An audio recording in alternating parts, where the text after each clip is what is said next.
Hi, I'm Doug from Dynamic Computing, and welcome to episode 153 of 10-Minute Amiga Retrocast. Today, we're going to talk about the PiStorm32 Lite again. Now, I did a video on it a couple of weeks ago, a little over a month ago, on the PiStorm32 Lite from Amiga Kit, the one that they are assembling and selling, and it's fantastic. I love it, I really do. But if you recall in that video, I had a little issue with the performance of AGA. And that issue with performance is, it stunk. It really, really was poor. Now, when you're using a screen like a 640 by 400 in 16 color, 32 color, it's fine. Nothing's noticeable. Boom, boom, boom, everything's fine. You go up to a 256 color screen, and there's a noticeable slowdown. It was noticeably slower than my 68040 running at 40 megahertz on my Blizzard. It was noticeably slower than when I had a Vampire in here a couple of years ago. Noticeably slower in AGA performance. And it was even noticeably slower than when I did my review on my 68030 card that I tested in here. I mean, to the point where you could actually see, by moving windows around the screen and doing things in Deluxe Paint, you could see a performance hit. Now in my machine, I've got the MK2 Indivision from our good friend Jens at Individual Computers. Here's an old review on that, and I'll have a link to a newer review on the MK3 from my Amiga 4000. Basically what that device does is it provides an upscaled deinterlaced display that you can pump out over DVI, but it's a real AGA display and it does not enhance the performance of AGA at all. But what it does do is it allows you to easily use some of the more enhanced VGA and above modes, VGA-like modes on your Amiga, and use those on a modern monitor. These are modes like 800 by 600, which is why, I say the word VGA, because that's a pretty standard VGA resolution. 1024 by 768, and even high def modes like 1280 by 720, all the way up to 1280 by 1024 in full 256 color or full ham 8 with 262,000 colors. Now, are these modes you're going to be able to generate on your Amiga 1200 right now? The answer is yes, you can generate them just fine.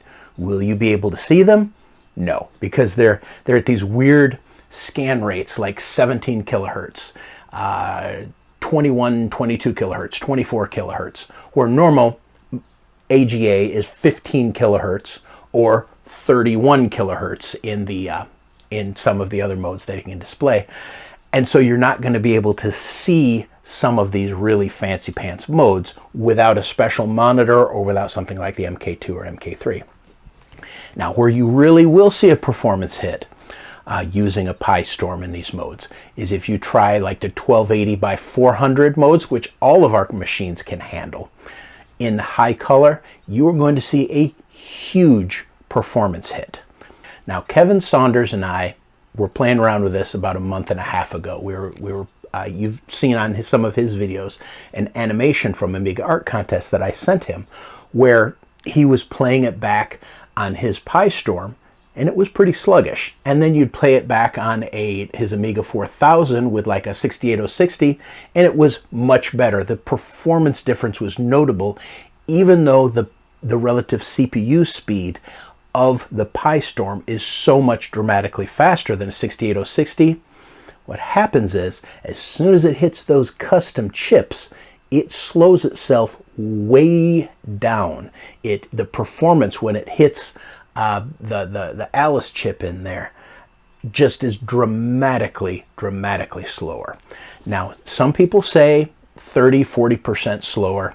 The guys who do the PiStorm say it's more like 10 or 15%. No, it's really, in every single test I've done, 30 to 40% slower access when you start to hit the hardware hard, which I do. This is why it's important to me.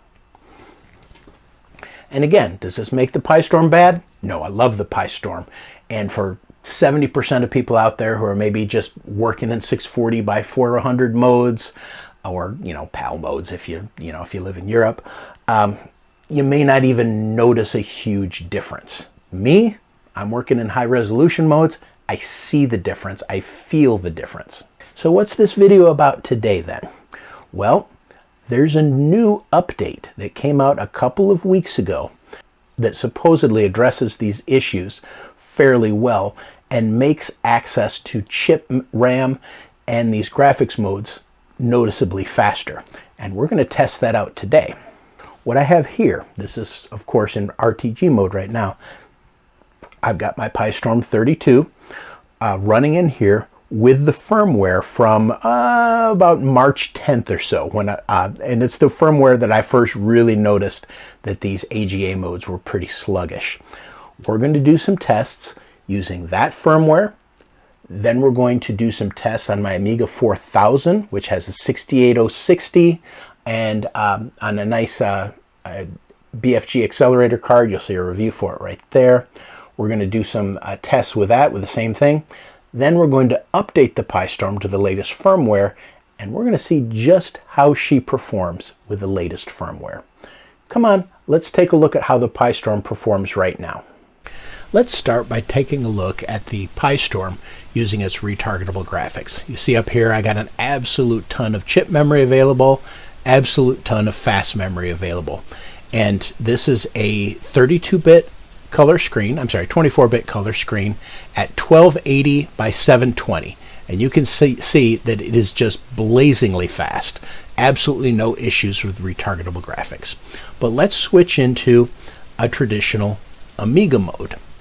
So we're going to go down to this HD 720, which is 1280 by 720, see right there, in 256 colors. We're going to switch to that mode and take a look.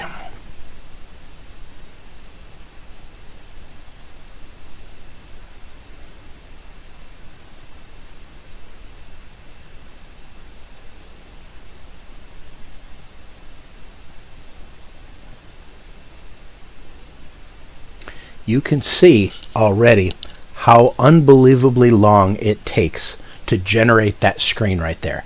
Keep that in mind when you do the same thing on my BFG card in a little bit. Take a look at these screen redraws here. When I just move a window around on the screen, how unbelievably long it takes. Again, you are not going to be using this mode on Workbench, but it is an absolutely real mode that absolutely works just fine on your Amiga, and it drags to a crawl on the PiStorm. Let's take a look at a more common mode that you might work in. 640 by 480, 256 color mode. So we're going to do 642 by 480 here in 256 color mode, and we're going to take a look at the screen redraws on the PiStorm there.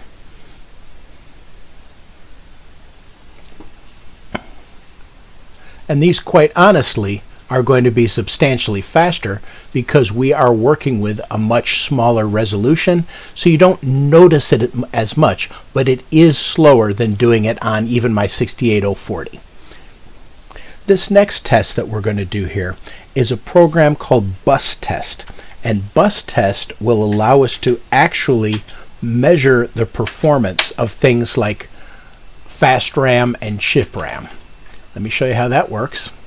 What we're going to do first is we're going to do the chip RAM test. So we're just going to do Bus Test chip, and we're going to take a look and see the bandwidth and the access time of the chip memory when running from the PiStorm. Okay, that test actually took about a minute and a half, maybe 1.7 minutes to actually run, which was very slow. Take a look at these numbers. This is the nanoseconds to access the various accesses to chip RAM. 1953, 2090, 1248, okay?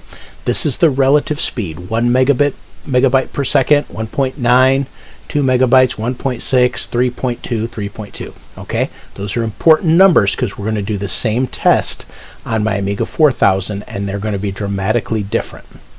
And we want to test these against the new firmware update for the PiStorm. just for laughs, let's go ahead and do a fast RAM test too.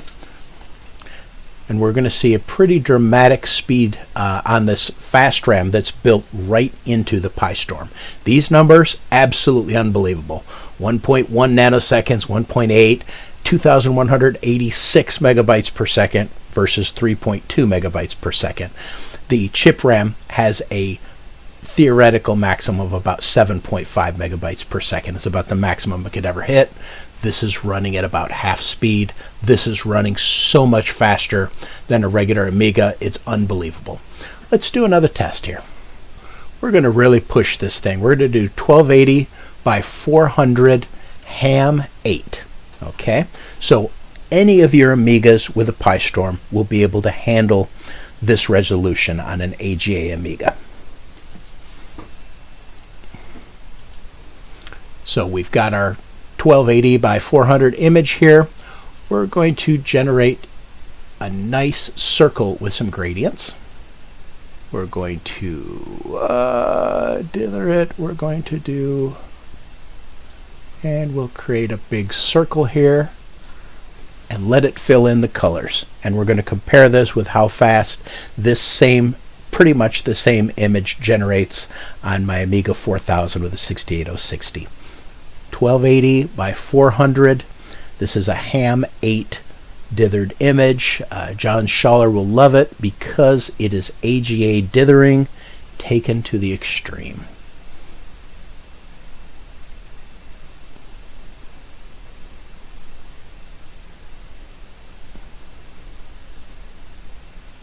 Beautiful. So there we have the PiStorm using the couple of month-old firmware before the updates that supposedly fixed the performance issues with AGA.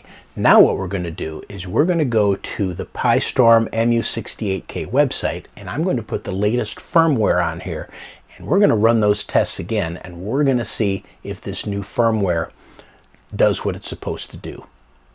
Basically what we're going to do is I've taken my PiStorm SD card out of my PiStorm. This is the boot file here. If you don't know what this is, you can look at my previous video. We talk all about it. I'm just going to overwrite everything. Okay, so I'm going to take my kickstart, my kick ROM out of here.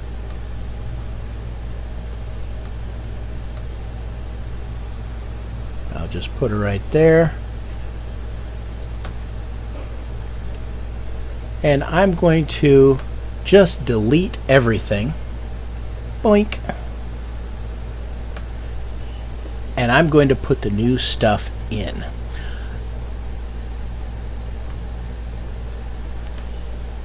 From Michael's website with all the good PiStorm stuff, make sure you download the latest. This one is for the regular PiStorm. This is for the PiStorm32 Lite and your Amiga 2000.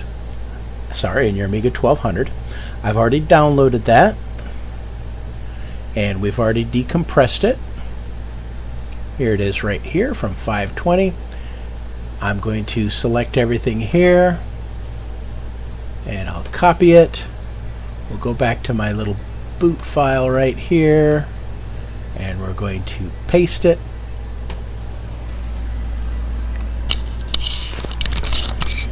So now we've just pasted the contents right of the new firmware right into the boot partition. I'm going to copy my kick.rom back. There we go. And just for laughs, I'm going to look at my config file and make sure that it's still pointing to the right ROM. That's kick with a lowercase k. We're just going to go ahead and open this up. And I have not messed with any of my settings for RAM or anything like this. Yep, got the right information. Now we're going to put this back in the Amiga and make sure she boots. So the first thing that we're going to do is we're going to bring it back down to our high resolution 256 color 1280 by 720 mode, and we're going to see if it refreshes the screen any faster.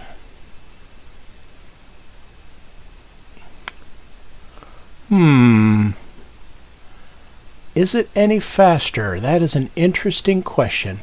Still feels pretty sluggish. Getting around in here. But you know what? I think that may actually feel just a little bit quicker.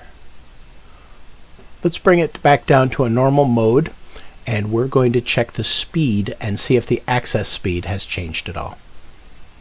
So we're going to test our chip RAM speed again.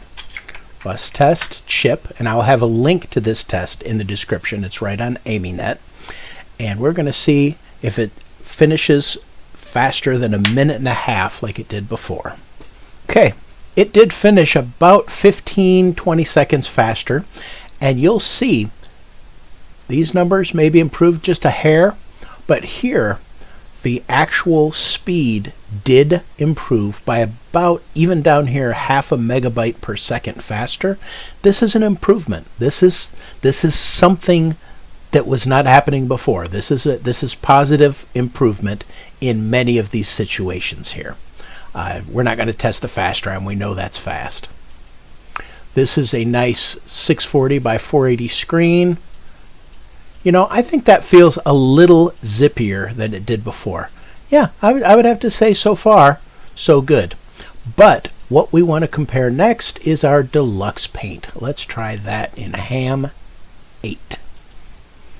Okay, we're back on our deluxe paint. We're going to do pretty much the same thing here. Smooth dither. Okay, and now we're going to try, and we'll see if we can do it about the same size as it was before. That's pretty close. Let's see if it draws it any faster. I am seeing a very noticeable speed up in how it's drawing this. It's probably a good 20-30% faster, I would guess. Oh, look at that beautiful AGA dither. John Schaller is just weeping right now at all of the dithering that's going on here. He's just absolutely weeping. So here we're on my Amiga 4000 now with the 060 running at 50 megahertz and the BFG 9060 card. This happens to have a Picasso 2 card in it, which isn't the fastest graphics card in the world, but you see in 1024 by 768, absolutely perfectly reasonable. Now, let's change the screen resolution to the same one we were using out on the Amiga 1200. Now, I'm capturing this just direct screen capture because I do not have my screen capture equipment hooked up to this particular Amiga, but it will do the job.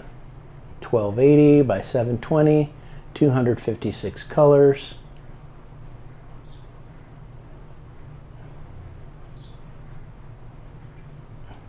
Now let's move a few things around. I think you'll see the windows absolutely redraw faster than on the PiStorm. Again, not blazing speed, but absolutely more usable than on the PiStorm. Even after our update, the windows move around a little faster. Now let's do some speed tests on here. We're going to go back to a standard resolution, high-res laced. Now we're going to run our bus test chip again, and we're going to see how quickly it actually creates it. Okay, so this actually finished the test substantially faster, probably a good 45 seconds faster than on the Amiga 1200. But you see we've got a 1.5 megabyte per second transfer rate here, 2.9 instead of 2.0, 4.1 instead of the fastest 3.7 megabytes per second. And here, with the access speed, 1367 nanoseconds compared to, 1900. These are also substantially faster. Chip RAM access is substantially faster on the BFG 9060. Let's run the same gradient test too. But before we run the gradient test, I want to test the fast RAM. This is the 128 megabytes of fast RAM that's on board the Amiga 1200 or the Amiga 4000 BFG 9060 card. And you can see dramatically faster on the PiStorm. This is 46 megabytes per second, 39 megabytes per second, 50 to 80 nanosecond access time. These numbers are dramatically faster on the actual PiStorm. Okay, on to the And let's see what kind of speed we get here. We're going to try and do about the same size ball here. You can see even that is faster. Pretty close right there. And let her rip.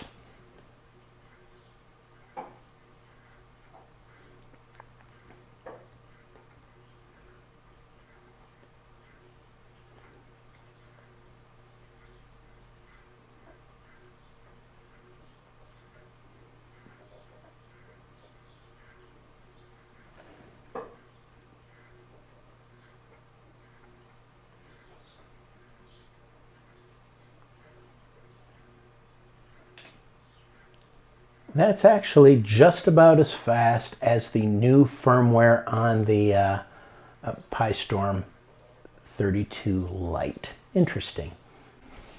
So what have we learned here today about what's going on with the PiStorm?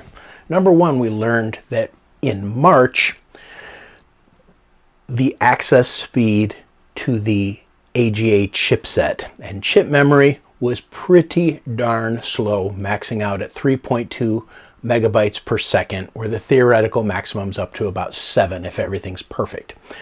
Then we learned that with the latest update from just 2 weeks ago, that 3.2 megabytes per second boosted up to 3.7 megabytes per second. And visually, when we're stressing out the AGA chipset, we absolutely saw improved performance. I would say a good 20% improved performance from what it was before. We've also learned that it's not as fast as an Amiga 4000 using an 060 card. And this would be the same speed with an 060 card, and I just don't have one in there right now. So things are improving with chip speed access to the PiStorm. They're getting better, and I love that. It's to the point where it feels more usable. I mean, the feel of using these high resolution modes is getting better. I'm pretty darn happy with it. The fact that I've got retargetable graphics on it makes the point almost moot for what I do, but I actually still do a lot of stuff in traditional AGA. I like to create the nice big images in big, beautiful AGA, and I like it to perform well. It's getting better for sure. Let's hope they can still make some improvements. Thanks to my wonderful patrons for helping me out. I really appreciate it, guys. I promise you I will get back on track with making 3 or 4 videos a month now that things have calmed down, hopefully for the summer. If you would like to join and become a patron of the channel, pop on over to patreon.com/10mark. For as little as $2 a month, you can join in the fun and join this illustrious list. Please like and subscribe. Please try a PiStorm. They're getting better. The gaming on them's getting better. Chris Edwards just did a video a couple weeks ago on some of the improvements of playing AGA games on his PiStorm. They're getting better all the time. The graphic speed for AGA access is getting better all the time. Retargetable graphics are easier to use. There's more and more stuff coming out for the PiStorm all the time. And you know, let's just keep encouraging the software developer Michael to keep coming out with cool new stuff. That's awesome. Follow me on Twitter, Mastodon, Instagram, Facebook, all of those little guys. But until next time, this is Doug from 10 Minute Amiga Retrocast, signing out.